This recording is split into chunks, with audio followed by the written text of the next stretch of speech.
Well, well, well, what do we got here? 68 Chevelle. She's all done up, boys. She's all done up. Look at Terpsky, no longer falling off. I don't know if I got any video of that or not, but the turbo fell off this car. So this is going to be a car and boat update mainly, but overall view of what projects we've got going on because everything's so far behind on videos. So it's been a minute. We're back, kind of, as hard as I can be. Unfortunately, this year has been like the cursed year. The big 25 is supposed to be this grand year. No. We've tore up so much stuff, dude. I can't tell you. I don't know which way is up. I mean, like, Lord have mercy. Like, freaking excavator had to have injectors put in it. Freaking Monster railroad car coupler with this thing. You know, that. So, I gotta fix that. I was supposed to work on that Wednesday. It's now Sunday, so that's a Monday project. But, so, trying to get back on the wagon here with the videos because obviously I have to focus on the thing that's funding this stuff, but you know, I really trying to build something here too, and you know, life kind of gets in the way. Quick update. So this car was obviously the one, it hasn't really been in any videos other than the debut video of it, and that's because it's been just kind of a slow grind. Been waiting on tuning. It was waiting to go to Sketch Precision Motorsports in Covington, Kentucky, and I'll give him a shout out. I'm not sponsored by anybody, by the way. Anything you hear me talking about right now, I'm telling you the daggone truth. Nobody's going to sponsor some dude with 3 followers. So he did such a bang up job on this car. He fixed that because I didn't have time to weld that, but the turbo, nobody put a bracket on this when they assembled this car. So the turbo broke off the pedestal, and it was just basically just like a freaking trying to fill a little water balloon with a leaf blower, and it was just, and it was like, yeah, it wasn't working. It's like trying to blow out the birthday candles from across the room. I mean, it's just not a good situation. So he added that little bracket doohickey right there, and then he re-welded that. So it all looks pretty good. I mean, it's cast, so yeah, it's not gonna be stacking dimes, but I'm really happy with what he done. And what I'm really happy with, I gotta tell you, boys, it's not putting down the power it should, or that it can. It can put. We're not quite. We need bigger injectors and more fuel. But whoever put this thing together messed that up. But what I can tell you is if you're anywhere in this area and you need tuning on something high performance, I've got to tell you, I wouldn't take it anywhere else. The tuning just perfectly running. Like, wow. We're going to get a video together with this car here this week and show all this. I mean, it's a 480 something Charger on an LS with 4-link and all this, you know, aside from the spool, you wouldn't know what's done to this car until you roll into that throttle, other than the sound. Like, it just drives so freaking good, and that's what I wanted, because this car, I mean, I've been driving it all weekend. I can't stress enough how smoothly it drives. And if you're in the performance world, you know how bad tunes can get for you. So when you get a really good one, it's like, wow, like that's good. So now the only things left on this car that need fixed is the gauge cluster, that speedometer. I pulled it out. It's just sitting in there right now. That's why it's like all cockeyed. I didn't feel like crawling back up in there and finagling the screws back in from the back side because it needs a speedometer. The headlights, that's still a point of contention because only the inners come on, and it's only on high beam. So on these cars, outers are low beam and high beam, and inners are only high beam on. So they're all 4 supposed to be on when you have it on high beam. Well, only the inners come on and only on high beam, and the outers are, the wiring's a disaster, okay? That was like the one spot they slacked on it. I mean, we got freaking electrical tape for wire loom, like, Lord have mercy. It looks like something I would do in high school when I was working on shitbox trucks. Like, lordy, boys. It's like driving down the road with a candle vigil. So we got lighting, the fan. I've got a relay for it. It's still wired to that.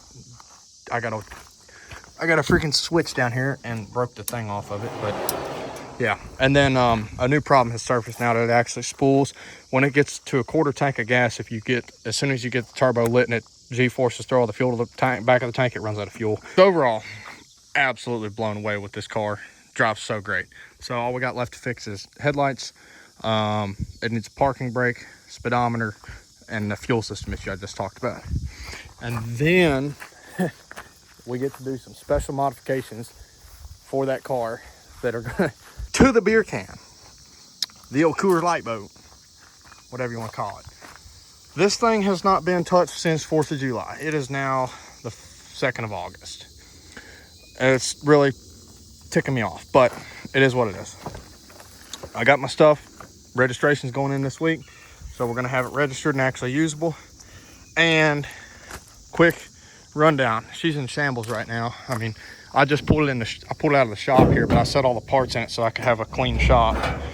But you know, she's in shambles. And when we got some alcohol cans, don't drink and drive, those were after we were parked. We got freaking battery, the tacks busted on it, and it went for a ride into the floor.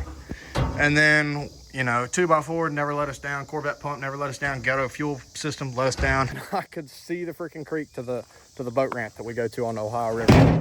We were not planning on going on the Ohio River. You're gonna have to watch the 4th of July adventure to see what all went down. It got wild.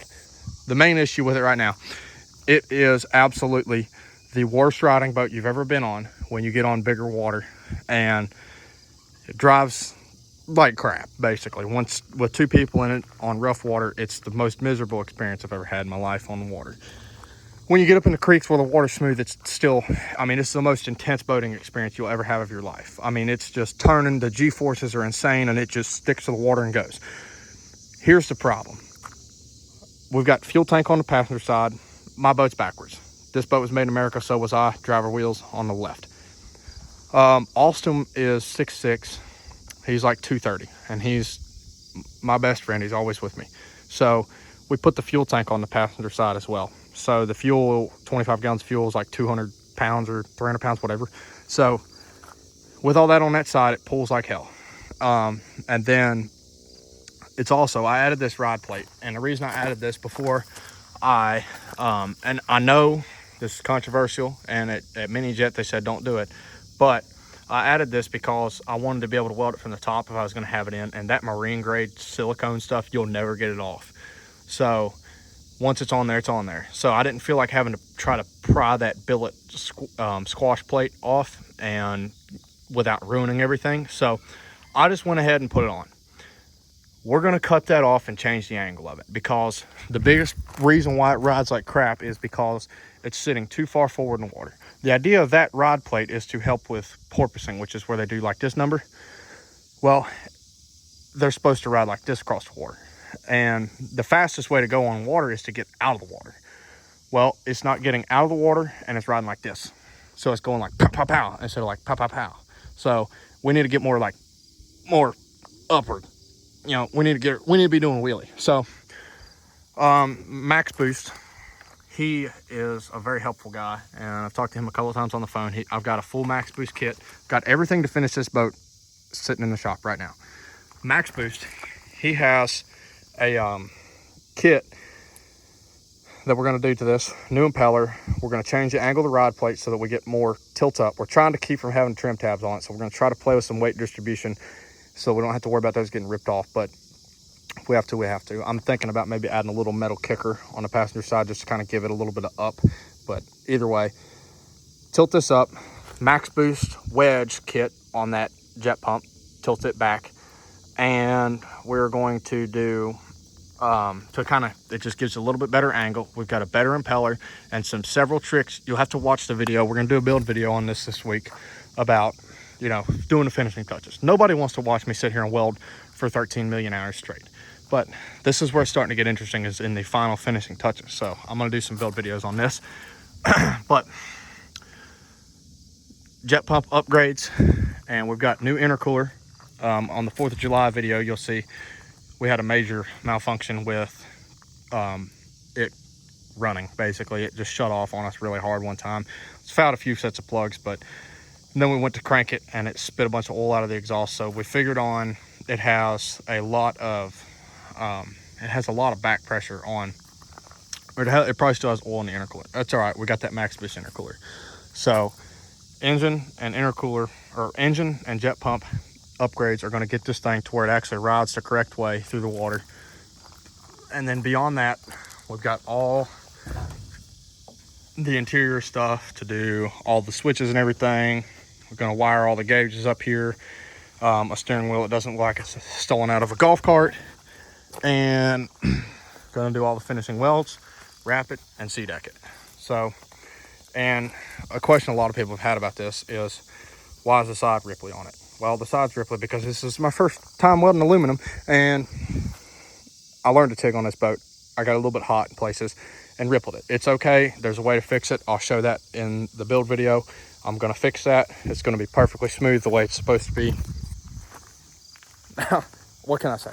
I mean, you jump into a project like this on a material you've never worked with before, you know, and a welding process you've never worked with before, you can expect some challenges. So I'm proud of it overall. The trailer, the shanty that it's sitting on right now, this is actually a pretty nice jet ski trailer, but it still has the jet ski bunks on it, and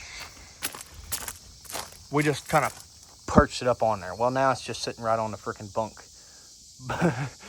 on the bunk support, because the bunk fell down and it came back from the boat ramp. Oh, that bunk's not even, oh, that bunk's just sitting there now. Okay, that's rowdy.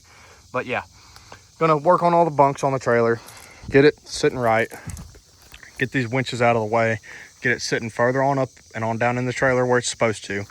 It's gonna be pretty slick. Unfortunately, sometimes you just gotta kind of shift focus, and my focus has been on reassembling equipment over and over and over again. So yeah, overall though, it's all coming together just a little bit slower than I was expecting. I've got a lot of big stuff planned, so it's gonna be neat. You just have to stay tuned. We gotta try to actually get videos out.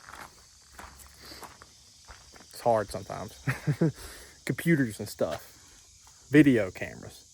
But now, if looking at that thing right there don't make you feel patriotic, I just don't know what will. I mean, you got issues. That's all there is to it. Got that daggone party pipe, boys.